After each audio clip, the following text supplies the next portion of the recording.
There are games that feel like processions, and then there are games like this. Games that drag you by the collar, games that grip your nerves and don't let go. Games where the result feels inevitable until it doesn't.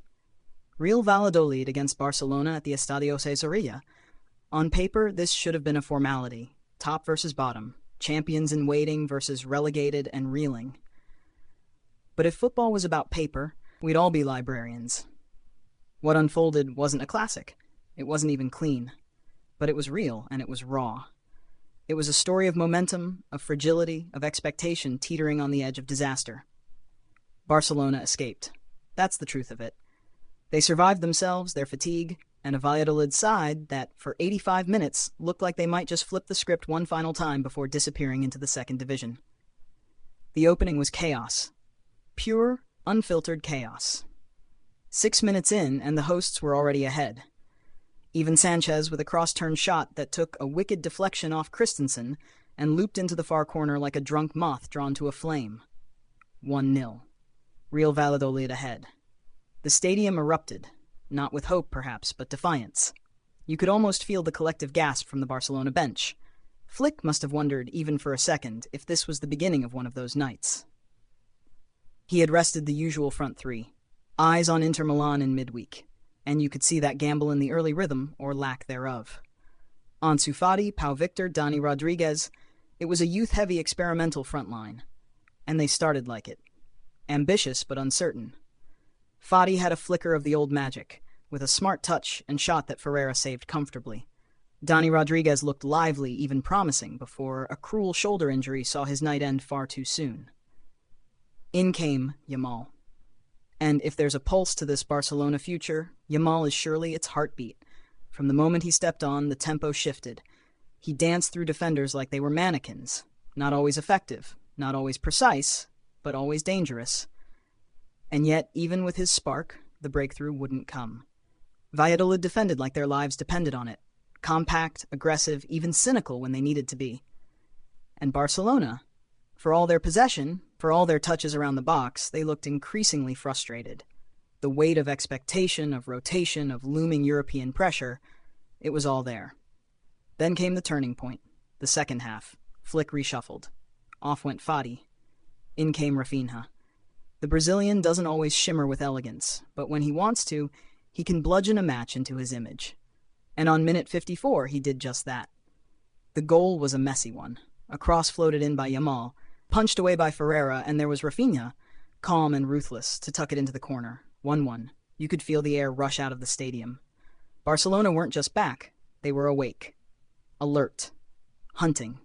The second goal was pure simplicity. Gerard Martin with a square ball, Fermin Lopez with the finish. 2-1. Turnaround complete. Relief. Not joy. Not yet. Because even with the lead, the storm wasn't over. Raul Moro nearly clawed one back. Latasa came close. Ter Stegen had to earn his clean boots with a couple of crucial interventions. And Raphinha, nearly capped it off with a Beckham curler that skimmed the roof of the net in stoppage time. There's a version of this game where Barcelona implode, where the Champions League pressure caves in, where the rotated squad crumbles under the unfamiliarity of it all. But that's not what happened. They bent. They stumbled. But they did not break. And that's why this game matters. Not because it was beautiful, but because it was gritty. Barcelona stared down the possibility of a disaster, blinked, and found a way. That's what champions do. This was a win that doesn't scream. It whispers. A sigh of relief, a fist unclenched, a disaster averted. There are matches that feel like a slow burn. This wasn't one of them. This was a game split in two. A game of contrasts, of stuttering hesitations and then sudden clarity. The first half, muddled, chaotic, a mess of poor decisions and restless energy. The second, controlled, sharpened, like Barcelona finally remembered who they were. But let's not sugarcoat that first half. It was grim. Barcelona started with the ball, as they always do, stroking it around like a team that had just stepped out of a training session. But it was sterile. Possession for the sake of rhythm. No bite. And then Valladolid struck, 6 minutes in, out of nowhere. Ivan Sanchez didn't even look like he meant it. The ball was swung in more in hope than design, a lazy cross, but then it catches Christensen's leg, takes the cruelest deflection, and arcs over Ter Stegen like some kind of cosmic joke. 1-0. And with it, the mood snapped. What followed wasn't calm. It was panic, barely disguised as poise. Barcelona pushed, sure, they always do, but there was no incision. Pau Victor tried an overhead kick, which was more ambition than effectiveness. Danny Rodriguez gave the crowd a glimpse of why he's so highly rated with one darting run, only to see his debut cut short by that painful shoulder injury. Yamal came on and suddenly Barcelona looked slightly more alive. Just slightly. He sliced through space like a hot knife through fog, constantly drawing in defenders. But the cutting edge still wasn't there. You could feel it building, though. Barcelona were like a kettle just beginning to boil. Pedri tried to unlock the midfield, Gavi harried like a wasp, and Fermin ghosted into dangerous pockets without quite managing to land a blow. Valladolid, for their part, were valiant, brave, and clever. They knew how to kill the game, knew when to slow it, foul it, frustrate it. By halftime, you almost sensed the inevitability of it. The storm was coming. It just hadn't broken yet. And then, the second half. Flick pulled the levers, Raphinha on, De Jong on. The engine was roaring now, and immediately you could feel the tone shift. Suddenly, Valladolid were deeper, Nervier. You could see it in their clearances, longer, more desperate, in their pressing, hesitant. Barcelona were no longer probing. They were hunting. The equalizer felt like a formality, and yet, when it came, it was born of chaos. Yamal lifted a teasing cross. Ferreira, who had been solid all night, came for it but flapped. The ball broke loose and Raphinha, unbothered by the mess around him, calmly slotted it home. 1-1. Balance restored. And then came the moment of clarity. Barcelona, for all their talent, sometimes overcomplicate. But this was simple, stripped-back brilliance. Gerard Martin spotted Fermin free inside the box and rolled it across. Fermin didn't hesitate. One touch. Low into the corner. 2-1. Job done. But not really. Because this game didn't end cleanly. Raul Moro nearly found an equalizer. Latasa forced Ter Stegen into a low save that was far more difficult than it looked. Candela cleared one off the line. Valladolid wouldn't lie down. They weren't playing for points, they were playing for dignity, and for 85 minutes they were brilliant at it. And yet, despite their fight, the second half was Barcelona's. The tempo, the control, the assurance. It wasn't dazzling. It didn't need to be. It was professional, cold-blooded, the kind of response you want to see from a team with titles on their mind and Milan on the horizon. The first half was a question. The second half was an answer. You learn a lot about a team when things don't go according to plan. And this match, this chaotic, gritty, oddly poetic affair, told you everything you needed to know about both Real Valladolid and Barcelona. Let's start with the hosts. Real Valladolid are already down, relegated. Paperwork stamped, future uncertain. But if you watch that first half, hell, if you watch the first 65 minutes, you'd never have guessed it. This was not a team playing out the string. This was a side clawing for something deeper. Pride, yes, but also defiance. Alvaro Rubio set them up to absorb and strike. Not park the bus, no, this was sharper than that. Valladolid pressed with purpose early on. They didn't just camp out in their box and wait to suffer. They took risks, and for a while, it worked. Ivan Sanchez's early goal might have been a fluke in execution, a mishit cross with a lucky deflection, but the opportunity came from pressure, from the willingness to push forward and force Barcelona to play. Raul Moro was electric on the counter. Silla, though eventually subbed, offered physicality up front. And Anwar and Sanchez, until their substitutions, were constantly snapping at heels, turning possession into anxiety. There was a stretch in the first half where Valladolid looked like they could not only hold on, they could score again. Raul Moro had Ter Stegen scrambling. Latasa nearly equalized late. Candela pulled off a heroic clearance off the line. And that's the thing. For a team already sentenced to Segunda Division, they fought like the season was still alive. They defended with desperation, they attacked with spirit, and they never once looked resigned. If there's heartbreak in relegation, Valladolid managed to channel it into something oddly admirable. But pride doesn't change results. And this sport, unforgiving and cold as it is, doesn't reward good intentions. Now to Barcelona. This was not a vintage performance. It wasn't one for the highlight reels, but it was revealing. Because this team, this Barcelona side under Hansi Flick, is still a project. The control is there in phases. The quality, undeniable. But what happens when the rhythm breaks? What happens when you concede early, rotate heavily, and your opponents refuse to roll over? You survive. That's what you do. Flick gambled. He rested key starters, because that second leg against Inter Milan looms large. The first leg was madness. 3-3, chaos, exhaustion. He needed fresh legs tonight, so he gave chances to the young guns, and it was bumpy. Fati was a ghost of his former self in the first half. Pau Victor had flashes, but little substance. Danny Rodriguez, bless him, looked promising before his injury. Yamal brought the spark, but he's still a teenager. Electric one moment, erratic the next. So what did Barcelona do? They leaned on grit, on depth. The subs changed the game. Raphinha brought danger. He brought aggression. He brought intent. Frankie de Jong brought calm, slowing the game just enough to let it breathe. And the rest of the team followed.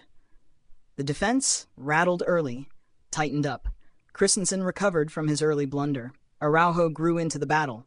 Hector Fort, despite a few lapses, nearly scored a stunning goal with that roulette turn and post-rattling shot. What defined Barcelona tonight wasn't dominance, it was adaptation. They looked the storm in the eye and didn't blink, even when Valladolid fought back. Even when the final whistle felt like it couldn't come soon enough. And isn't that the mark of a serious team? That you can play badly, suffer setbacks, and still walk away with 3 points? Barcelona didn't dazzle tonight, but they endured.